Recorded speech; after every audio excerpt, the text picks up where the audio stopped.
there's no gold medal you're going to get when you get burnt out. Our bodies are always giving us signals. And unfortunately, many times we are too on the go, too busy, Mhm. too much running up that we miss those signals or we ignore them. If you've been feeling stuck, overwhelmed, or like you've lost a little bit of you in the chaos of life, this is for you. When Life Happens by Dr. Rachel Goldman is your guide to building confidence, managing stress, and taking your power back. It officially releases April 7th, so you can grab your copy on Amazon and be ready. Because this next version of you, she's waiting. Welcome back to the Running Wine Mom podcast. I'm your host, Samantha Selinsky, aka the Running Wine Mom. Today's guest, Dr. Rachel Goldman, is a clinical psychologist, speaker, and the author of the powerful new book, When Life Happens, a book that doesn't promise to eliminate stress or prevent hard seasons, but instead teaches us how to respond when things don't go according to plan. And let's be honest, when do they ever? Whether it's burnout, identity shifts, health struggles, relationship changes, or just the overwhelm of trying to hold it all together, life has a way of happening whether we feel ready or not.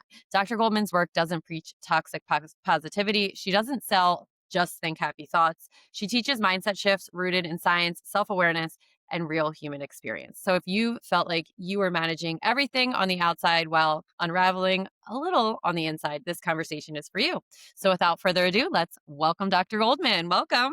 Thank you so much. And what just an amazing intro. I really appreciate that. I was listening and I was like, yes, that's what my book does. Yeah, it does. So that was incredible. Thank you.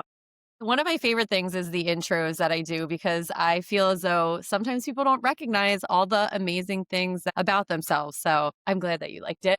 Yes, I appreciate it. And it's so true. Whenever people introduce me, I'm always like, wait, are they talking about me? Wait a minute, is that me? So it gives us that moment to just kind of Yeah. listen and be like, oh, wow, Yeah. right. Okay, I'm going You to, should be proud of yourself, of yeah. So course. thank you. Well, before we get into your book and yourself, we start each episode with our wine, and Win of the Week segment. That is where we share our favorite bottle of wine, vent about something that's been bothering us, and celebrate our recent victories. So grab a glass, take a deep breath, and let's get started. So, what is your drinking wine of the week or drink of the Well, it's funny because I was just sitting with my iced Americano with oat milk that I have not every morning, but most mornings. And I was like, you know what? I'm going to go put it in the refrigerator and have it later so I don't sip on it throughout this. But I week? probably could have just had it Yeah. here. So it is so funny because even my 7-year-old son knows my drink of choice. And when we are out, he's always like, Mommy, iced Americano with oat milk. So that has been my drink of choice I actually love since it. I was pregnant with him, ironically enough. I never drink iced Americanos. I've been an iced coffee drinker for a long time. Okay. And when I was pregnant, for some reason, somebody else who was pregnant that I was friends with was like, you ought to try this. And I was like, all right. Cause I was starting to have some aversions to regular iced coffee and cold brew at the Right. time. But yeah, I am an ice cold coffee drinker year round. Even in this weather, and we are both in like the tri-state area, and for people that are listening, it's been Frigid. Yes, frigid. We terrible. both said the exact same word, frigid. Although I I was can't. joking that we have a warm spell today or a Yeah. warm, yes. And I am actually going on an outside run later today, which I haven't done in maybe a week or two. There was a Yeah. very, very cold day that I still did go, but I didn't go last weekend, which was even colder than that day. Oh my gosh, So it's there's a been little bit of a terrible. heat wave going on right now in the 30s. Well, it was so funny because the other day I was walking from my car to my house and I was, or maybe vice versa, and I was like, oh my gosh, it smells like spring. It's definitely coming. And then I literally looked at the temperature. It was 33 degrees. And I was like, there is something wrong with me Yeah. right No, now. I was thinking the same thing. I was like, wow, spring is coming. And then I was like, no, it says it's No. 28 degrees. No, it Yeah, is not it's coming quite freezing. yet. It is so true. But yes, iced Americano with oat milk Awesome. for And what anyone is listening. your, yeah, what is your complaint wine of the week? My complaint wine is I'm in a phase of my life right now that is very full. Hmm. And I don't like to complain. I like to reframe things. So it's a good thing that I am in this full phase of my life, but it is hard. It's hard. Yeah. It's hard. If I had to complain, I would be complaining that I'm just pulled in a lot of directions right Hmm. now, and they're all amazing, positive things, and it's hard. Yeah. And that's Yeah. great. That's okay to have both of those. And I think a lot of people forget that it's okay to feel two things, at the same time, which is Yes. hard to like comprehend because I've definitely gone through those phases as well. And I'm like, but I feel this way and this way. And it's like, it's okay. Yeah. Well, I like to remind people that the and is very important and very Hmm. powerful. And It like I say to is. clients oftentimes, like that really sucks and we're gonna get through it. Right. Yeah. But I yeah, love that. that's my complaint this week. And to be honest, if we had this recording next month or the month after, I probably would say the same thing. I'm in a full time of Yeah. my life and learning to make it work, I always say, and we're making it work. Yeah. It is what it is. Yeah. And so on the positive, besides it being above freezing, what is your win of the week? Oh my gosh, my win of the week is just part of me wants to say that I'm surviving. Like that is enough sometimes. So I don't know when this is going to air, but I'm going to say this anyways. My win of the week is probably that I had a very successful two events related to the book Hmm. and some TV segments earlier this That's week. awesome. And recording with you. And there's just again, there's a lot going on and just a lot of incredible things happening that I am quite proud of and Yeah, happy you should about. be. I know. I love following your stories. I'm like, oh my gosh, this must be so exciting for all of these segments and events that you're at. And it's just, from afar, I am cheering you on. Not that far, we're not too far Yes. from each other. Yes, exactly. No, I really appreciate it. It is a lot and amazing at the same time. Hmm. And I don't want to minimize Yeah. that. So on the Running Wine Mom, we talk a little fitness. What's your favorite way to stay active? Well, funny enough that you're the running wine mom, and I like to stay active by running. Love it. Yes. So I am a runner, which I feel like it took me years to actually accept the fact of saying that I'm a runner. And Hmm. sometimes I'm even like, but am I really? But then it goes back to the work that I do. And it's like how you define it, right? Hmm. To my clients, I tell them, like, just move your body, right? We need to find what works for you. But for me, I mean, moving my body in different ways is helpful. Like we have dance parties with my children, and that works at different times. But running for me has really been by my side and a part of me through lots and lots of ups and downs. I mean, I kind of joke that if my running shoes or the pavement had ears, they really have been by my side through so much of my life, the low Hmm. lows, the high highs. And I personally believe that running or any type of movement, but for me, running is really it's all for my mental health, really. Yeah, Like it just shifts my day completely. And if I can do it outside, even more so. Like such a for sure. powerful, thing that I think running does for me. It's not for everybody, Hmm. but what it does for me. Yeah, and it is such a great way to clear your mind. Like I feel like anytime I go for a run, my thoughts are like all jumbled a lot of times before I start. And then by the time I'm done, I'm like I've either worked through them or I'm too focused on how uncomfortable I am running that I have forgotten about it. And that It's is so just such true. yeah. Yeah, it's so true. And I've even said recently to two of my friends that I run with that, it's interesting that I think running has also served different purposes for me at different points Mhm. in my life. Yeah. And right now, I don't feel like I need to run. Like there was a time that I really needed that outlet. And Mhm. now my running is actually more about being outside and connecting with my friend. As being a Mhm. mom, I create moments for myself, but the running is really like this afternoon, I'm running with a friend and like we haven't spoken all week on Right. purpose and Mhm. the run is to So catch up fun. and to run Yeah. it. And we're both training for half marathon. But so it just serves a different purpose. And for right now, the phase of life that I'm in, it's serving the purpose of connection and keeping me mentally as healthy as I can as well. So important. And we also have to talk about this. I heard that the title, When Life Happens, was kind of inspired by your running experiences. So, what was happening on those runs that led to the book name or the idea of it? Yeah. So it's funny, years ago, and I'm going back literally 20 years ago, Hmm. um, I would always be training for a race Okay. and signing up for another half marathon, signing up for another half marathon, signing up for maybe a marathon. And one day, my friends, because I'm like, I have my run tomorrow, my weekend long-ish run. And they'd be like, what are you training for? And I wasn't signed up for a race. And I just blurted out, I'm training for life. And they were like, what do you mean? What do you mean you're training for life? And I said, well, I want to be in the most physical or the best physical, emotional shape that I can be in that is in my control for when life happens. So, yes, thank you. I know it's like My such a gosh, fun chills. story, I feel like. And it's funny that it now has all come together. And it's really fun to share this story because probably 20 years ago, I had this idea and I put somewhere, I don't think we had cell phone notes and stuff then. Right. I put somewhere training for life and I put somewhere life happens. And even when I worked at the hospital, 2010-ish to 2016, I remember a client of mine knew that I always said life happens and actually made me a shirt that I wish I could find, but I can't find it, that says life happens. And I remember it being like, one day if I ever write a book, it's either going to be called Training for Life or Life Happens. Yeah. And this book, actually, I got my book deal with the working title Training for Life.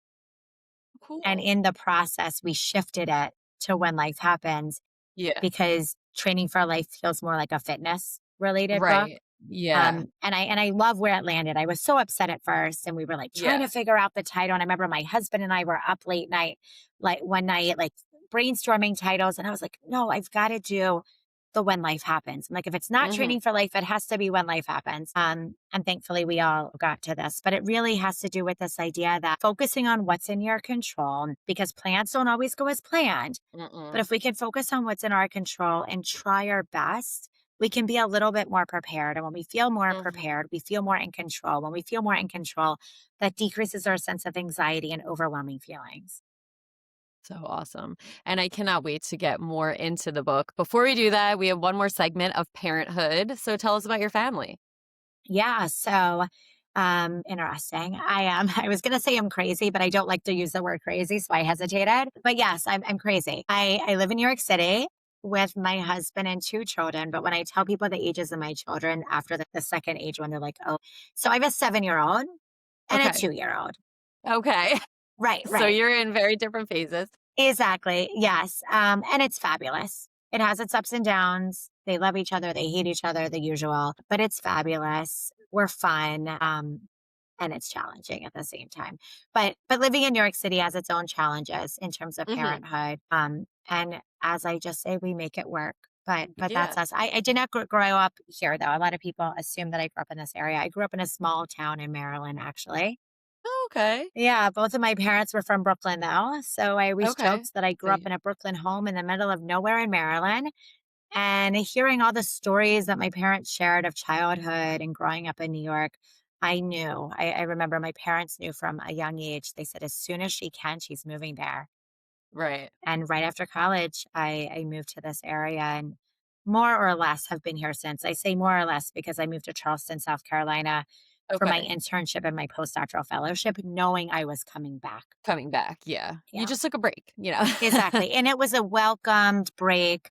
I did it because it actually was the best training for what I wanted to go into. The My mentor, who wasn't my mentor at the time, but he was there, and I knew I wanted to ideally work with him, and it worked out.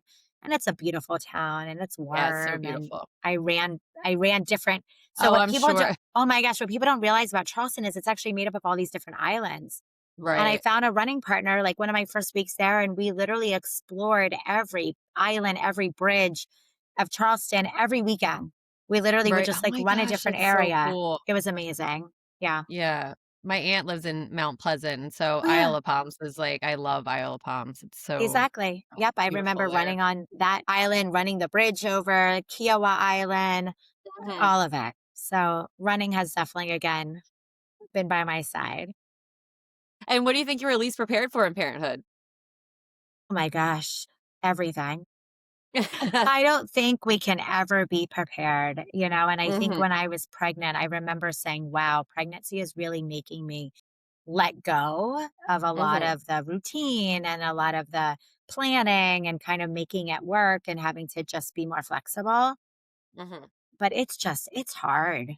I It's think hard. parenthood Yeah. is just hard. And, They say little kids, little problems, big kids, big problems, but I don't know. This age is challenging for sure. It surely is. I have a Yeah. 3.5 and 5-year-old, so I Oh, get it. yeah, yeah. I feel like the 7-year-old is more challenging these days, It's just but different. Yeah. it's different. Yeah, but I think the 7-year-old is challenging because of the 2-year-old though. Mhm. Yeah. So, but you can never be prepared and that's okay. Yeah. So what do you think your parenting style is? A little bit of everything. It's funny, I was on a news segment the other day talking about Velcro parenting and helicopter parenting, and I'm trying to figure out which one am I? What am I? Right. And interestingly enough, I don't think I fall into a label, which I like, Right. to be honest. Yeah. As I always say, everything is on a continuum and you need to find what works for you.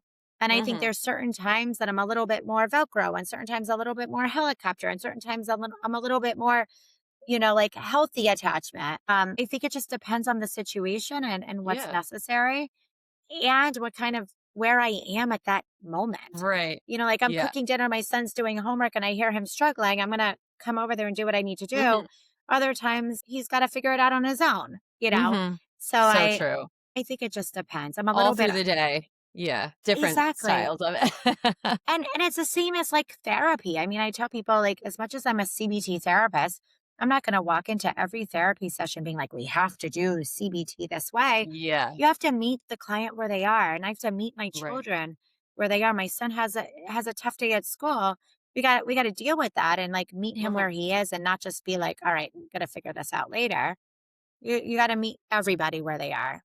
Mhm. So true. And so what's one piece of advice you would give to other parents? I think the one piece would be to trust yourself, to try get rid of some of the noise that's out there Mhm. and the comparisons and people telling you what that you should be doing or what this should look like. You are really the best parent for your child and to trust that you know what is best for your child. And I know for me that has really taken me where I am today, even when my children were babies. Literally just being like, I know them the best and I know me the Mhm. best and I know what's best for us as a family. Such good advice. All right. So let's get into you. Before we dive into the book, let's rewind a little bit. How about you tell everyone about yourself, what you do, and how you came to be where you are? Yeah, I love that you kind of wait to do that because I almost forgot that we didn't do that. But it's great. I mean, as everybody knows by now, I'm a psychologist, I'm an author, and I'm a mom. So I'll start with those. But more detail, I'm a clinical psychologist here in New York City.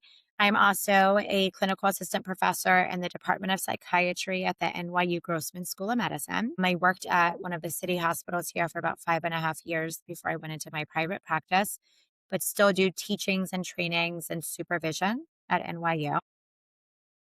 I'm a newly author of When Life Happens.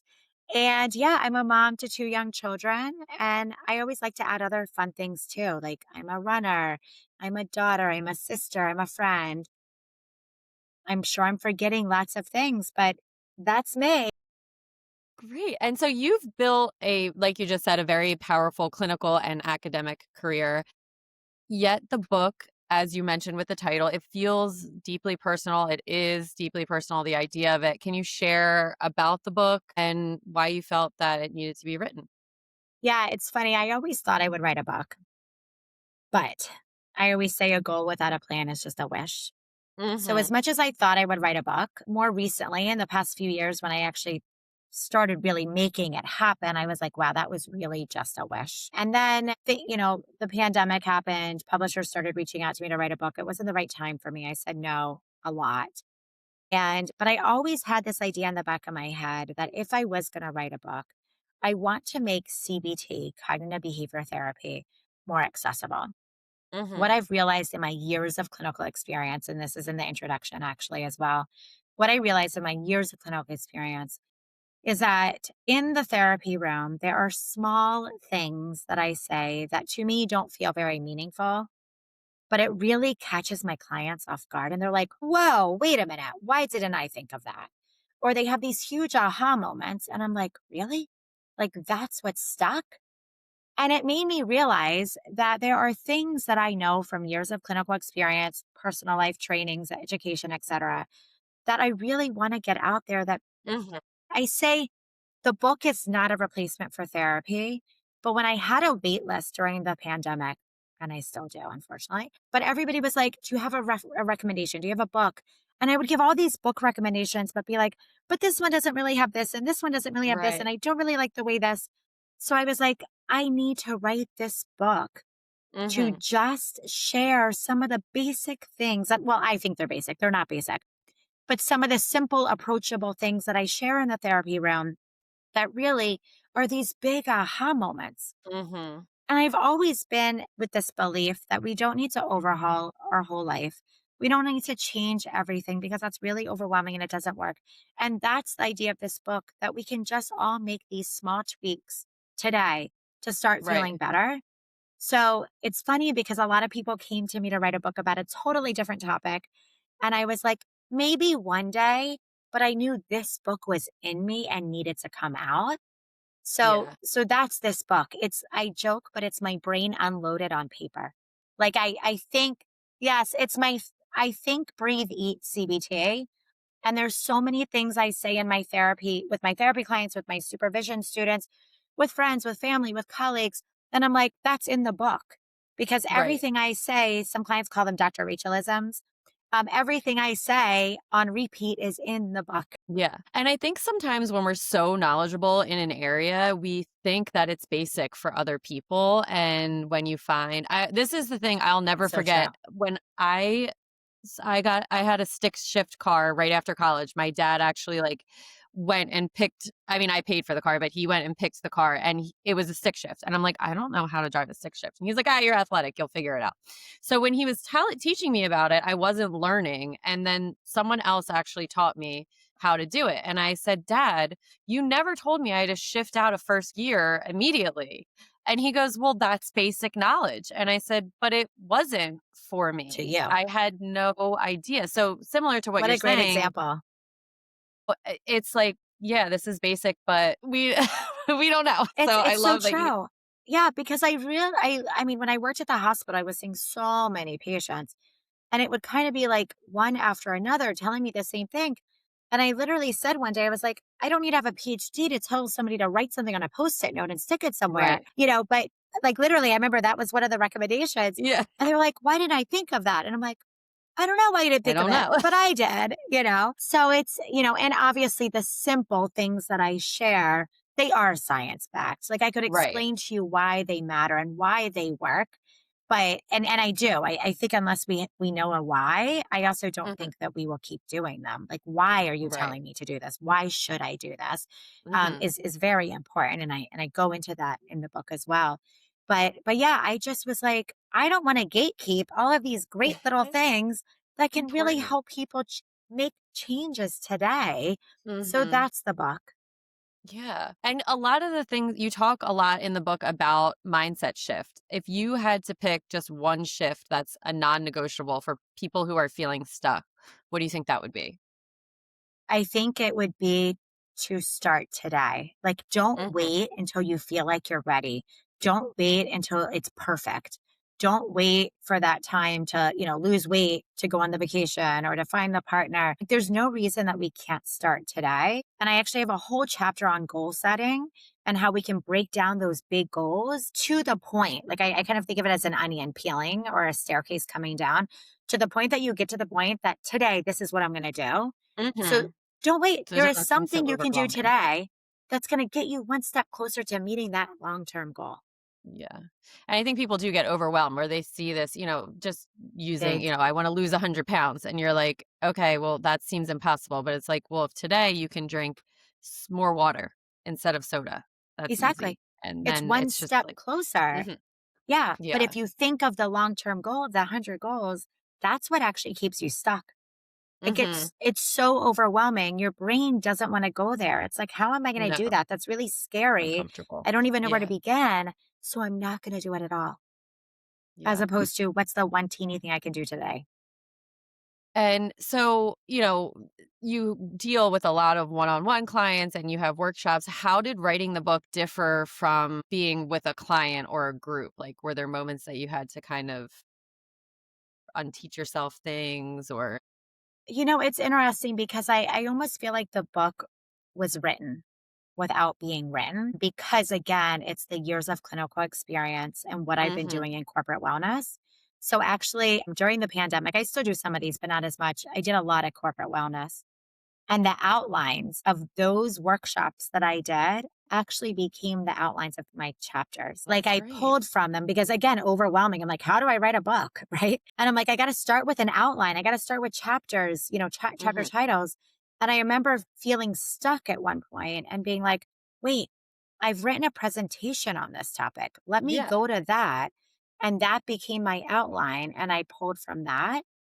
So But there were smart. definitely times there's actually in the book, there's a time that I even use my thought process as an example in the Power of Thoughts Mhm. chapter that I'm like, I'm literally looking out the window right now thinking I'm never going to get this book done. Like, I'm never going to Right. finish Yeah. writing this. And I go through the steps of why that was an unhelpful thought and what I did to tweak it. And actually, at the end of the book, the first line of the conclusion section is, we did it. Do you remember that time I said I was never going to write this book? Like, we did it. We're done. But I think, I was doing and using the tools that I was providing in the book as I was writing the book on myself. Mhm. And That's that's how so I wrote it. cool. Yeah. Right. That's awesome. Another thing that we talk a lot about is stress management. And I think a lot of people, myself included, think that burnout is something that like we deserve or you haven't done enough until you burn out. How do you help people shift from that self judgment to more self compassion? Yeah. So, first, just to let everyone know, there's no gold medal you're going to get when you get burnt out. I'm such a believer, and I'm sure you are too, even just simply being a runner, in the mind body connection. So important. Right? Our bodies are always giving us signals. And unfortunately, many times we are too on the go, too busy, too Hmm. much running around, not running necessarily, but running around or running, that we miss those signals or we ignore them. And that's when I think it can kind of become a little in the concerning zone Hmm. and can lead to burnout. But our body is giving us signals. And I think, and this is a mindset shift that I think our world, our society needs, is that we need to actually slow down and Hmm. remind ourselves that slowing down is not failure. Taking rest is actually What? What productive. are you Right. talking about? I know, right? I mean, I'll even I'm think, uncomfortable. right, right. Exactly, because we're not used to it. I mean, I think for so long we've been told, do more, do more, do more. You're not doing enough. You're not getting, you're not making enough money. You're not working enough hours. You're not working hard enough. And we all think we're working towards this thing of like, what Hmm. is it that we're really working towards? And I think if we can take a step back and say, what am I doing? Why am I doing it? Right? Yes. Hmm. Maybe there's a time that we have to push through. Like, I'm sure looking back at the past 6 months, past year, I had to push through a little bit to get this book done. There's Right. time, there's things that had to give. I like to use a plate as an example. We have a full plate. What are we Right. going to take off the plate before it's overflowing and we forget about us? Right. Hmm. So there are times that we have to do that, but why are we doing it? And I think Hmm. we have to go back to that purpose. If there is a reason, if there's something you're working towards and it's attainable and realistic, great. But are you going to get burnt out in the process and is it going to be worth it? Because then once you Worth it. get there, running, I love using running analogies, you get to the finish line. Are you going to crash? Are you going to be injured? I mean, a great example is actually the half marathon I'm training for now. I was supposed to do last year Okay. and I deferred because I had a really, really, really tight hamstring leading right up to it, maybe 2 weeks before one of my longest runs, and I had to stop. And a doctor said, "You can do it. We can get Hmm. you to doing it, but you will be injured and maybe Right. tied up after." And I'm in the phase of my life right now that that's not worth it. If it No, was my it's not. first ever half marathon, maybe, but I was like, wait, I would rather get to the finish line feeling strong, knowing I can hug my children, go on with my Yeah. day, take my kids to school the next day, etc. So you have to think of the why. Why are we doing this? Was I Hmm. doing it to just say I did another half marathon? Or was I doing it to feel good and feeling accomplished? There's a difference. Hmm. Yeah, that's so true. And I think a lot of people don't think about that. They would just be like, push again, go back to the just Push push through. through type. Right. You'll deal with the injury later. At least I'll Yeah. get to the finish line. And again, I think being a parent has actually Yeah. shifted that for me. If it was Hmm. just me, I don't Hmm. know, again, Then 20 years ago, I right. probably, I'm almost sad to admit this, but 20 years ago, me probably would have pushed through. Actually, I know I would have, unless if the doctor said no, I'm always like, no, you have to really tell me, can I do this or not? If they were like, no, I don't recommend it, I wouldn't have. But if they were like, you Yeah. can, I would have been like, great, let's do it and see what happens. I'll deal with the injury if I get injured. But that's not training for life. No, That's it's not. not the mindset that I think that helps us set us up for success and feel our best. If we Yeah. know, if we can turn inward and be like, this is going to be a barrier. This is going to get in Hmm. the way of me doing what I want to do the next day and the next day and the next day. To me, it's not worth it. No, I totally agree. So to continue with mindset and kind of rewind a little bit with the start now, in your experience, what's the biggest misconception that people have about confidence? Because a lot of times that is what makes them not stop or not start. And how do we start building it without the waiting to feel ready? Like you want to start today, but I have no confidence to start today. So what do I do? Yeah. So in cognitive behavior therapy, we talk about the idea that our thoughts, emotions, and behaviors are all linked.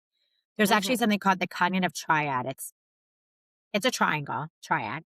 But in my book, I make it more rounded for a reason. But the idea is that our thoughts impact our emotions, impact our behaviors, and they all influence each other and can go in any direction.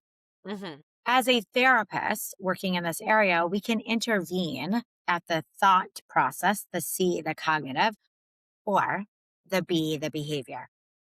Many times people think of CBT as intervening in the cognitive part. Let's change our thoughts. Let's change our thoughts. Let's work on our thoughts, which is great and works for some people and works in some situations.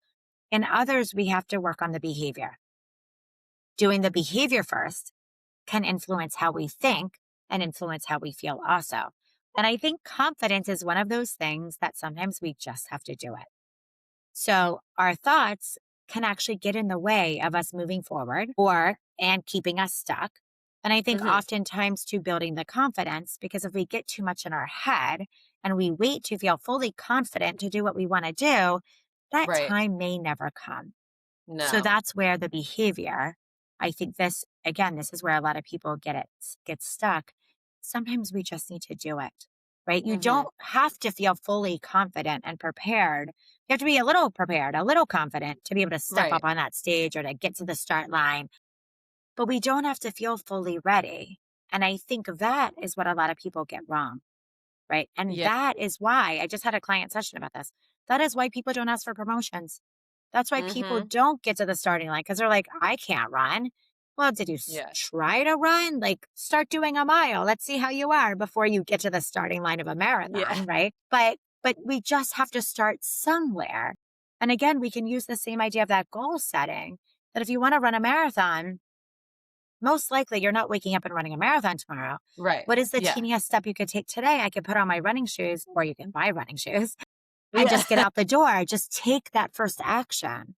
And then what happens is we take the action and we accomplish it. We accomplish something. Hmm. It may not be perfect. We do something.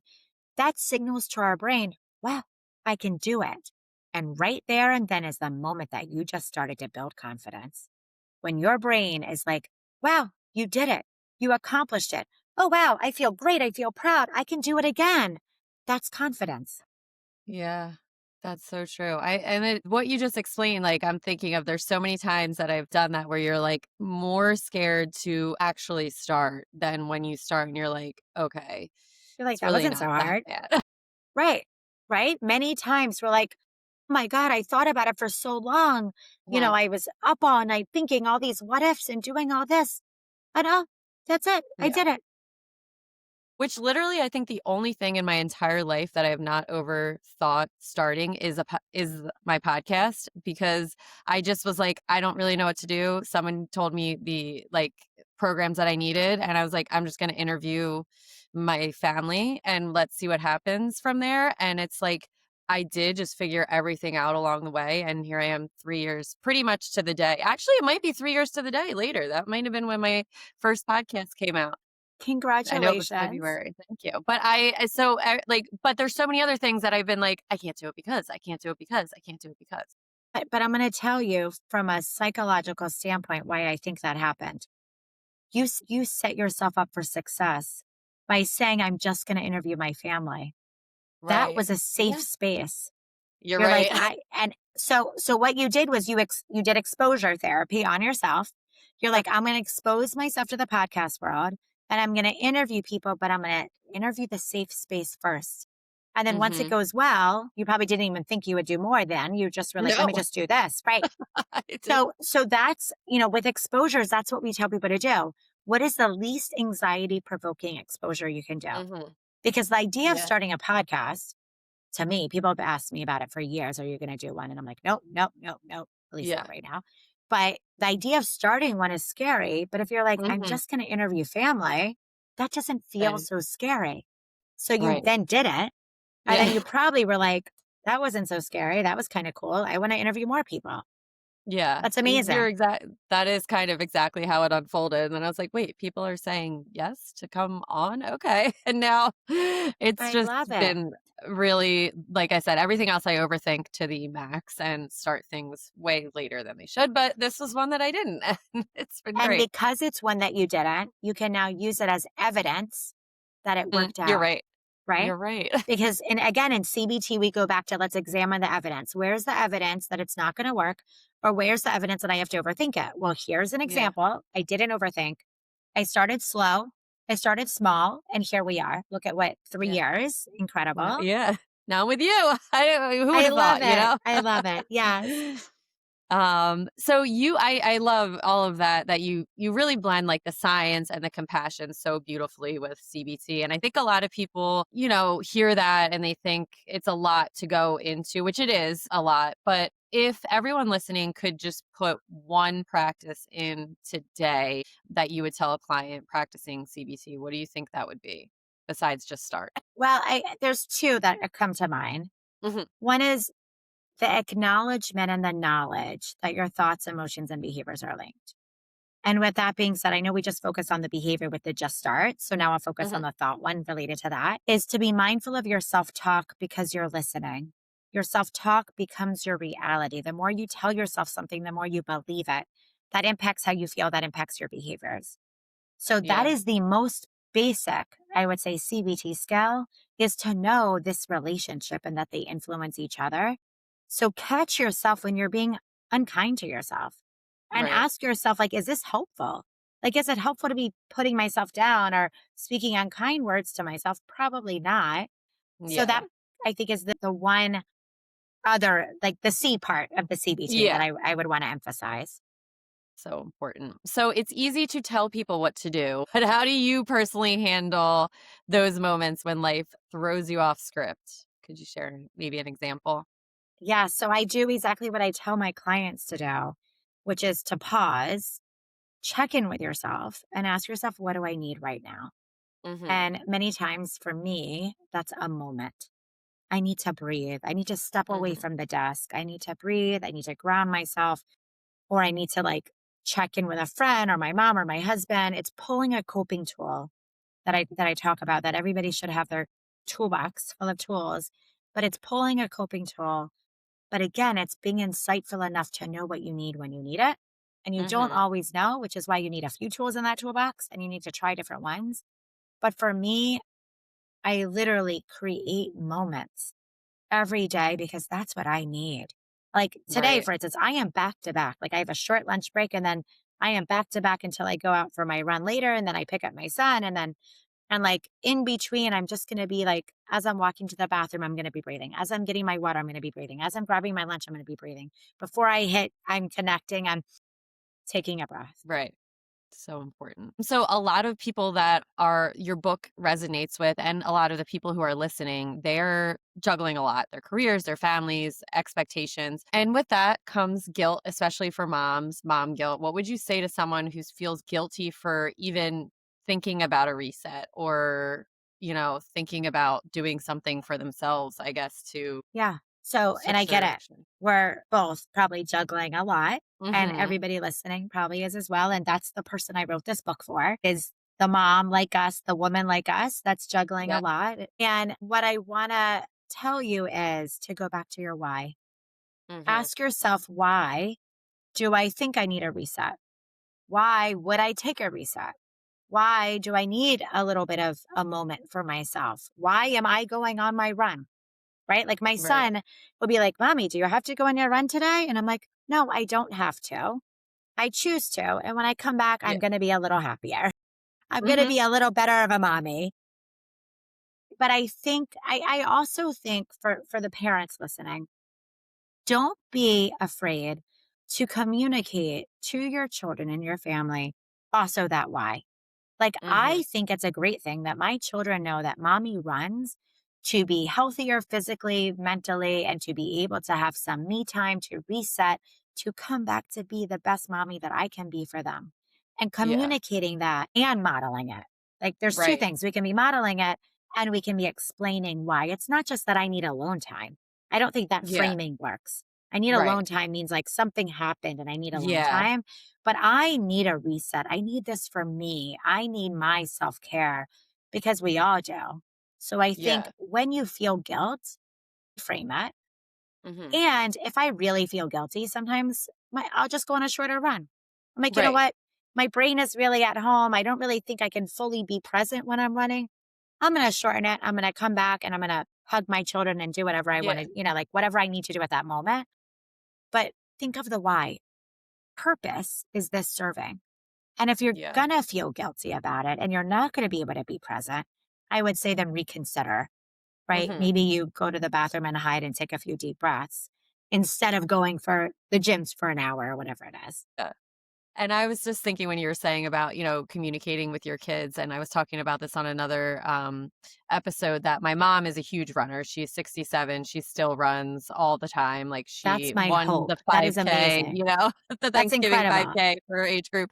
But she That is always ran amazing. growing up. Like she always went out for her runs, you know, and it's something in motherhood that a lot of my friends feel guilty about is taking time to work out for themselves. And I like don't I don't feel guilty about it, and it's just part of our routine, and I'm like, I think that has a lot to do with my mom having it so important, and, like, me understanding I wasn't sitting there crying in the corner when she was out for a run, and I'm like, I know my kids don't feel that way either, so I love that you're doing that with your kids too, because they will know that when they're Exactly. And it's so important. I love that your mom modeled that for you. Mhm. And I would imagine that's probably partly why you enjoy Yeah. running as well. Yeah. But it's so important. And I agree. Like my family knows on the weekends, I go on one of my long runs. Even this morning, I was in my running clothes when I woke up my son, and I also go to Orange Theory. So he was I like, love that, yeah. yeah. And usually Friday mornings, I go to Orange Theory early in the morning, Mhm. but I'm running this afternoon to get a long run in instead. But he was like, oh, mommy, you went to Orange Theory? And like, it's expected. This is the Yeah. routine. Like, he knows certain days I wake up early, go to Orange Theory, come back, shower, and then wake him up. So he Mhm. knows like that's the routine. And I think Yeah. that's the key with kids too, is this is the routine. And if it's not a routine yet, you could create it, right? Like that's Yeah. how, like habits. So you could just start and be like, oh, this is what I do now. I take some time to myself. I do this and it's okay. Right. What do you think your favorite chapter or exercise in the book is? Oh my gosh, there's so many. I know. It's funny because I would have probably thought the building your coping toolbox would be Mhm. my favorite chapter because everyone knows me that has heard me speak that I really talk about building your coping toolbox. Mhm. But it's funny how the body image chapter has really become my favorite, which is even more interesting because it wasn't going to be part of the book. I wasn't going to dive into body image. And Mhm. everybody assumed my first book would actually be about body image. So I kind of was like, is there a way I can fit this in? And I found the perfect way that it made sense Yeah. because the book is really about how we think about things. And then I'm like, let's now turn that inward and Mhm. really look at how we view ourselves, not just the Right. mind body connection and how I feel, but how am I viewing myself? And it really has become, I think, my favorite chapter and the chapter I talk about all the time because I also think so many people can relate to it. Mhm. And I have a few exercises in it related to like a body image narrative and how you see yourself in the mirror, and a few little things about how you view yourself when you look at pictures. So I think it's just like a really super helpful chapter, Mhm. which I think they all are. But Yeah. that one has just been one that I've been talking about, which again, it's so ironic because I wasn't going to go there in this book. And I'm glad I did. That's great. I'm sure it will help so many people. So to get a little fun, if your book were a song, what would it be? So when I saw that you were going to ask me this question, I panicked for a moment and was like, oh, I don't know. There's one song that quickly came to mind. And I was like, I don't really know if it would be the book or not, but it seemed to make sense. And then Mhm. I thought about it and it did. And then there's another one too. So I was born in the 80s. I'm actually an 80 girl. And so I love 80s, 90s music. Maybe even some of it is 70s. I'm not Yeah. sure. So I'm like Madonna, Bon Jovi, Bruce Mhm. Springsteen kind of person. So I chose a Madonna and a Bruce Springsteen song. You could probably guess the Bruce Springsteen one. Born to Run. Born to Run, yes. No, that one, yeah, Yes. that's a good one. I feel like that one is the book as well as another one Mhm. because of the break free. Right? Mhm. Like Born to Run, it's this break free energy. Right. And the book really speaks to individuals feeling trapped, feeling stuck, Yeah. having self-doubt, kind of living in these old habits, old narratives that are no longer working.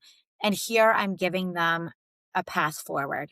I'm Right. giving them a guide of how to get unstuck, break free, and to like really run that new journey or that path, take a different road, That's so to say. yeah, The that's other awesome. one is Madonna, Express Okay. Yourself. Oh, I love that. Love Madonna. And although it's a little bit more like focused on love, Mhm. my takeaway with it is really that not to settle. Like, don't be Mhm. your own second best, to really prioritize you, understand who you are, what you need, and do it and take it Mhm.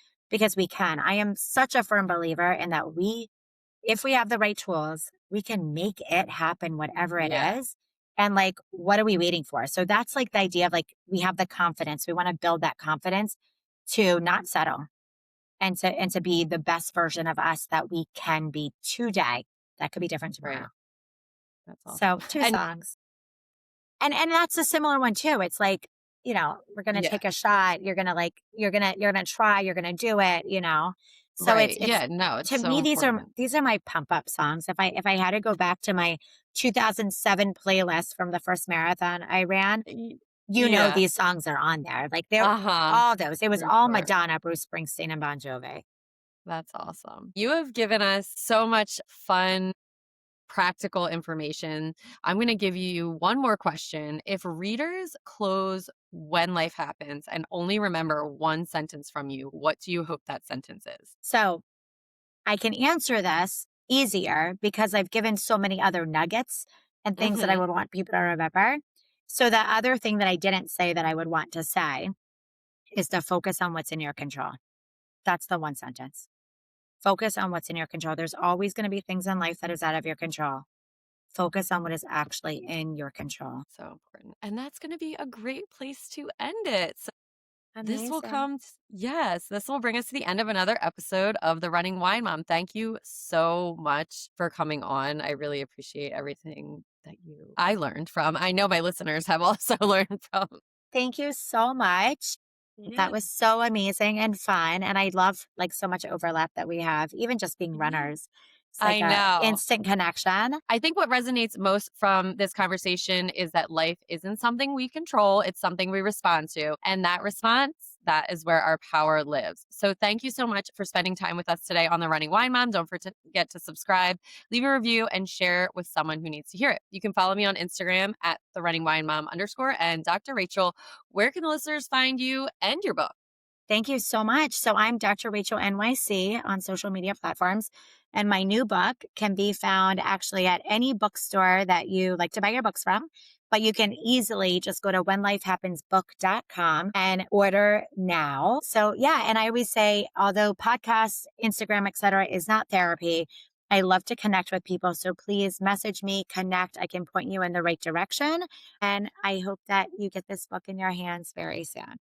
Awesome. And I will link all of that. So thank you so much for joining us Awesome. today. Remember, you are strong, you are capable, you are all amazing. Until next time, keep running, keep sipping, and keep embracing the joy of motherhood. Cheers. And I will be back next Tuesday. I